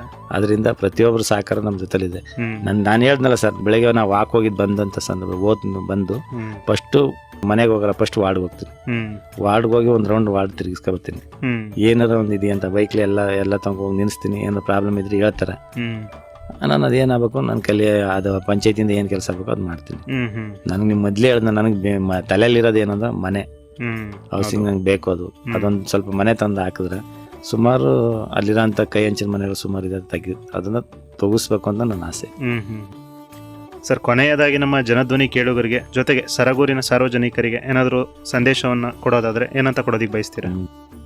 ಜನಧ್ವನಿಯಲ್ಲಿ ಪ್ರತಿಯೊಂದು ಕಾರ್ಯಕ್ರಮ ತುಂಬ ಚೆನ್ನಾಗಿ ಬರ್ತದೆ. DC ಅವರಿಗಿರ್ಬೋದು, ಪ್ರತಿಯೊಬ್ಬರು ಒಂದು ಒಳ್ಳೆ ಕಾರ್ಯಕ್ರಮಗಳು ಕೊಡ್ತಿದ್ರೆ, ಆಗೋ ಹೋಗೋಗಳ ಬಗ್ಗೆ ಅರಿವು ಮೂಡಿಸ್ತಿದ್ರೆ, ಅದರಿಂದ ನಿಮ್ಗೆ ತುಂಬ ಧನ್ಯವಾದಗಳು. ಯಾಕಂದರೆ ಈ ಜನಧ್ವನಿ ಅನ್ನೋದಂತಂದು ಪ್ರತಿಯೊಬ್ಬರಿಗೆ ಮಾದರಿ ಆಯ್ತದೆ. ನಾವು ಏನು ಕೆಲಸ ಮಾಡಿದ್ದೀವಿ, ಏನು ಕೆಲಸ ನೀವು ಏನು ಹೇಳ್ತೀರಾ, ಅದು ನಾವು ಆಗಿದೆಯಾ ಆಗಿಲ್ವ ಅಂತಂದರೆ ಜನಗಳಿಗೆ ಒಳ್ಳೆ ಮುಡಿಸ್ತೀರ. ನಾಳೆ ದಿನ ಕೆಲಸ ಮಾಡಿಲ್ಲ ಅಂತ, ನಾಳೆ ಇದು ಕೆಲಸ ಮಾಡಿಲ್ಲ ಅಂತಂತ ಸಂದರ್ಭದಲ್ಲಿ ಅವ್ರು ಹೇಳ್ಬೋದು, ಅಲ್ಲಿ ಜನಧ್ವನಿಯಲ್ಲಿ ಕೂತ್ಕೊಂಡು ಮಾತಾಡಿದ್ಯಪ್ಪ, ಈ ಕೆಲಸ ಆಗಿದೆಯಾ ಆಗಿಲ್ವ ಅಂತ ಅವ್ರು ಕೇಳ್ಬೋದು. ಕೂತ್ಕೊಂಡು ಈಗಲೂ ಕೂಡ ಅವ್ರು ಕೇಳ್ತಿರೋ ಚರ್ಚೆ ಮಾಡ್ಬೋದು, ಇವ್ರು ಮಾಡಿದಾರಲ್ಲ ಈ ಕೆಲಸ ಆಗಿದೆಯಾ ಅಂತ. ಅದರಿಂದ ನಿಮ್ಗೆ ಜನಧ್ವನಿ ಒಳ್ಳೆ ಕಾರ್ಯಕ್ರಮ. ಯಾಕಂದರೆ ನೀವು ಕೋವಿಡ್ ಅಂತ ಸಂದರ್ಭದಲ್ಲಿ ನಿಮ್ಮ ಪಾತ್ರ ತುಂಬ ಇದೆ ಅದರಲ್ಲಿ. ಅದಕ್ಕೆ ತುಂಬ ಧನ್ಯವಾದಗಳು. ಕೋವಿಡ್ ಅಂತ ಸಂದರ್ಭದಲ್ಲಿ ಪ್ರತಿಯೊಬ್ಬರಿಗೂ ಜನಗಳ ಗಂಜಿ ಕೇಂದ್ರ ಇಲ್ಲೇ ತರ್ತಿದ್ರು. ಆ ಸಂದರ್ಭದಲ್ಲಿ ನಿಮ್ಮ ಪ್ರತಿಯೊಬ್ಬರು ಬೆಂಬಲ ಕೊಟ್ಟಿದ್ದಾರೆ ಜನಗಳಿಗೆ. ಆ ಸಂದರ್ಭದಲ್ಲಿ ಧ್ರುವಣ್ ಸಾಹೇಬ್ರಿದ್ರು, ಅವರು ಕೂಡ ಅವರೆಲ್ಲ ಬಂದು ಹೇಗಿದೆ ಚೆನ್ನಾಗಿದೆ ಅಂತಂದ್ಬಿಟ್ಟು ಎಲ್ಲ ನೋಡಿದ್ದೀನಿ. ಯಾಕಂದರೆ ಎಷ್ಟೋ ಜನನ ಇಲ್ಲಿ ಬದುಕಿಸಿದಿರ, ಒಳ್ಳೆ ಕಾರ್ಯಕ್ರಮಗಳು ಕೊಡ್ತಾ ಇದ್ದೀರ. ಅದರಿಂದ ನಿಮ್ಗೆಲ್ಲರಿಗೂ ತುಂಬ ಧನ್ಯವಾದಗಳು. ಸರಗೂರಿಲಿರೋ ಜನತೆ ಎಲ್ಲ ಒಳ್ಳೆ ಜನ ಇದ್ದಾರೆ. ಯಾಕಂದರೆ ಅವ್ರಿಗೆ ಪ್ರತಿಯೊಂದು ಅವ್ರ ಮನಸ್ಸಲ್ಲಿ ಏನಿದ್ರೆ ಒಳ್ಳೆ ಕೆಲಸ ಕಾರ್ಯಗಳಾಗಬೇಕು. ಈಗ ಪ್ರತಿಯೊಂದು ವಾರ್ಡಲ್ಲೂ ಕೆಲಸ ಕಾರ್ಯಗಳಾಗಬೇಕು. ಯಾಕಂದ್ರೆ ನನ್ನ ಒಳ್ಳೆ ಆಗಬೇಕು ಅಂತಂತಲ್ಲ, ಪ್ರತಿಯೊಂದು ವಾರ್ಡಲ್ಲೂ ನಾನು ಏನು ಮೂಲಭೂತ ಸೌಕರ್ಯಗಳು ಆಗಬೇಕು ಅಂತಿದ್ರೆ ಪ್ರತಿಯೊಂದು ವಾರ್ಡ್ಗೂ ಆಗಬೇಕು. ಯುವಕರಿಗೆ ಒಳ್ಳೆ ಉದ್ಯೋಗ ಸಿಗಬೇಕು. ಎಲ್ಲಕ್ಕಿಂತ ಹೆಚ್ಚಾಗಿ ಯುವಕರು ಚೆನ್ನಾಗಿ ಓದಬೇಕು, ಒಳ್ಳೆ ಫೋರ್ಸ್ಮನ್ ಆಗಬೇಕು. ಒಳ್ಳೆ ತಂದೆ ತಾಯಿ ಅವ್ರ ಕಷ್ಟಪಟ್ಟು ಅವ್ರು ಓದಿಸ್ತಿದ್ರೆ, ಯಾಕೆ ಓದಿಸ್ತಾರೆ ಅಂದರೆ ನನಗಾದಂಥ ನೋವು ನನ್ನ ಮಕ್ಳಿಗಾಗ್ಬೇಕು ಅಂತ. ಅವರು ಒಳ್ಳೆ ವಿದ್ಯಾವಂತರಾಗಿ, ಬುದ್ಧಿವಂತರಾಗಿ, ಒಳ್ಳೆ ಡಾಕ್ಟ್ರು, ಇಂಜಿನಿಯರ್, ಲಾಯರ್ಸ್, ಪೊಲೀಸು, ಏನಾರೊಂದು ಆಗಬೇಕು. ಯಾಕಂದರೆ ನಾನು ಓದ್ಬಿಟ್ಟು ಬರೀ SLC ಪಾಸ್ ಮಾಡ್ಕೊಂಡು ಸುಮ್ಮನೆ ಕೂತ್ಕೊಂಡು ಮೊಬೈಲ್ ಇಟ್ಕೊಂಡು ಕೂತ್ಕೊಂಡ್ರೆ ಕೆಲಸ ಅಲ್ಲ. ಚೆನ್ನಾಗಿ ಓದಿ ಅವ್ರ ತಂದೆ ತಾಯಿಗೆ ಅವ್ರಿಗೆ ಎಷ್ಟು ಕಷ್ಟಪಟ್ಟು ನನ್ನ ಮಗ ಅಂತ ನನ್ನ ಮಗಳು ಅಂತ ಓದಿಸಿರ್ತಾರೆ, ಅವ್ರಿಗೆ ಲಾಸ್ಟ್ಗೆ ಅಪ್ಪ ಅಮ್ಮ ನೀವು ಓದಿಸೋದಕ್ಕೆ ನಾನು ಇಂಥದ್ದಾಗಿದ್ದೀನಿ, ಅವ್ರಿಗೇನು ಊಟ ಕೊಡೋದು ಬೇಕಾಗಿಲ್ಲ, ಇವ್ರು ಊಟ ಉಡ್ಸ್ಕೋಬೇಕು. ತಿರ್ಗಾ ತಂದೆ ತಾಯಿಗೆ ಹೊರ ಆಗ್ಬಾರ್ದು. ನನಗೇನು ಬೇಕಾರ್ದು ಅದು ಚಿಕ್ಕದಿಂದ ಓದಿಸ್ದಲ್ದೆ ತಿರ್ಗಾ ಲಾಸ್ಟ್ಗೆ ತಿರ್ಗಾ ತಂದೆ ತಾಯಿಗೆ ಹೊರ ಆಗ್ಬಾರ್ದು ಅನ್ನೋದು ಇದೆ. ಯುವಕರಿಗೆ ನಾನು ಹೇಳೋದು, ಚೆನ್ನಾಗಿ ಓದಿ, ಒಳ್ಳೆ ವಿದ್ಯಾವಂತರಾಗಿ, ಬುದ್ಧಿವಂತರಾಗಿ, ಮೊಬೈಲ್ನ ಜಾಸ್ತಿ ನೋಡೋದು ಬಿಡಿ, ಓದೋದ ಬಗ್ಗೆ ಗಮನ ಹರಿಸಿ. ಯಾಕಂದರೆ ಇವತ್ತು ಬಾಬಾ ಸಾಹೇಬ್ರು ಬರೆದಂಥ ಸಂವಿಧಾನದ ಅಡಿಯಲ್ಲಿ ನಾವು ಹೋಗ್ತಾರೆ. ಯಾಕಂದರೆ ಬಾಬಾ ಸಾಹೇಬ್ರು ಅವತ್ತಿನ ಕಾಲದಲ್ಲೇ ಒಳ್ಳೆ ಕೆಲಸ ಕಾರ್ಯಗಳನ್ನ ಸಂವಿಧಾನ ಬರೆದಂಥ ಸಂದರ್ಭದಲ್ಲಿ ಪ್ರತಿಯೊಬ್ಬರು ನಾನು ಇಲ್ಲಿ ಬಂದು ಕೂತ್ಕೊಂಡು ಮಾತಾಡ್ತಿದ್ದೀನಿ ಅಂದರೆ ಅವ್ರು ಕೊಟ್ಟಂಥ ಕೊಡುಗೆ. ಅವರ ವಿದ್ಯಾವಂತರು ಅವತ್ತಿನ ಕಾಲದಲ್ಲೇ ಫಾರಿನ್ಲೆಲ್ಲ ಓದಂಥವ್ರು. ಅವರು ಈ ಸಂವಿಧಾನ ಬರಿಬೇಕಾದ್ರೆ ಎಷ್ಟು ರಾತ್ರಿ ಎಷ್ಟು ಹಗಲುಗಳನ್ನ ಕಂಡಿರ್ಬೋದು. ಇವತ್ತು ನಮಗೆ ಎಲ್ಲ ಥರ ಲೈಟ್ ಸಿಗುತ್ತೆ, ಅವತ್ತು ಲೈಟ್ ಇರ್ತಾ ಇಲ್ಲ, ದೀಪದ ಅಡಿಲಿ ಕೂತ್ಕೊಂಡು ಓದಿದ್ದಾರೆ. ಇವತ್ತು ನಮಗೆ ಪ್ರತಿಯೊಂದು ಜಾತಿ ಜನಕ್ಕೂ ಒಂದು ಸಂವಿಧಾನದ ಅಡಿಯಲ್ಲಿ ರಾಜಕೀಯವಾಗಿ ಪ್ರತಿಯೊಬ್ಬರು ಒಂದು ಹಕ್ಕು ಕೊಟ್ಟಿದ್ದಾರೆ. ಆದ್ದರಿಂದ ಅವ್ರಿಗೂ ಕೂಡ ಈ ಸಂದರ್ಭದಲ್ಲಿ ಬಾಬಾ ಸಾಹೇಬ್ಗೆ ಧನ್ಯವಾದಗಳು ಹೇಳ್ತೀನಿ. ನಿಮಗೂ ಕೂಡ ಧನ್ಯವಾದಗಳು. ಸರ್, ಇಲ್ಲಿಯವರೆಗೂ ಒಂದು ತಮ್ಮ ವಾರ್ಡಿನ ಸ್ಥಿತಿಗತಿ ಆಗಿರ್ಬೋದು, ಅಲ್ಲಿನ ಮೂಲಸೌಕರ್ಯಗಳ ನಿರ್ವಹಣೆ ಆಗಿರ್ಬೋದು, ಇದರಲ್ಲಿ ಒಂದು ಸಾರ್ವಜನಿಕರು ಮತ್ತು ಯುವಕರ ಒಂದು ಪಾತ್ರದ ಬಗ್ಗೆ ಮತ್ತು ವಾರ್ಡಿನ ಅಭಿವೃದ್ಧಿಯ ಬಗ್ಗೆ, ಜೊತೆಗೆ ಮುಂದಿನ ಒಂದು ಯೋಜನೆಗಳ ಬಗ್ಗೆ, ಈ ವಿಚಾರಗಳ ಕುರಿತು ಒಂದಷ್ಟು ಮಾಹಿತಿಯನ್ನು ತಿಳಿಸ್ಕೊಟ್ಟಿದ್ದಕ್ಕೆ ನಮ್ಮಿಂದ ಹಾಗೂ ಸಮಸ್ತ ಜನಧ್ವನಿ ಕೇಳುಗರಿಂದ ತಮಗೆ ಹೃತ್ಪೂರ್ವಕ ಧನ್ಯವಾದಗಳು ಸರ್. Thank you sir. ಇಂದು ನಾವು ಸರಗೂರು ಪಟ್ಟಣದ 9ನೇ ವಾರ್ಡಿನ ಸದಸ್ಯರಾದ ಶ್ರೀಯುತ ಶ್ರೀನಿವಾಸ್ ರವರಿಂದ 9ನೇ ವಾರ್ಡಿನ ಬಗ್ಗೆ ಸಂಪೂರ್ಣ ಮಾಹಿತಿಯನ್ನು ತಿಳಿದುಕೊಂಡೆವು. ಇದೇ ರೀತಿ ಮತ್ತೊಂದು ವಾರ್ಡಿನ ಸ್ಥಿತಿಗತಿ, ಮೂಲಭೂತ ಸೌಕರ್ಯಗಳ ನಿರ್ವಹಣೆ ಮತ್ತು ಸಮಸ್ಯೆಗಳನ್ನು ಕುರಿತು ಮುಂದಿನ ನಮ್ಮೂರು ಕಾರ್ಯಕ್ರಮದಲ್ಲಿ ತಮ್ಮೆಲ್ಲರನ್ನೂ ಭೇಟಿಯಾಗುತ್ತೇನೆ. ಅಲ್ಲಿಯವರೆಗೂ ಕೇಳ್ತಾ ಇರಿ 90.8 ಕಂಪನಾಂಕದಲ್ಲಿ ಮೂಡಿಬರುತ್ತಿರುವ ಮೈಸೂರು ಜಿಲ್ಲೆಯ ಮೊಟ್ಟಮೊದಲ ಹಾಗೂ ಸರಗೂರಿನಿಂದ ಪ್ರಸಾರವಾಗುತ್ತಿರುವ ಸಮುದಾಯ ಬಾನುಲಿ ಕೇಂದ್ರ ಜನಧ್ವನಿ. ಧನ್ಯವಾದಗಳು.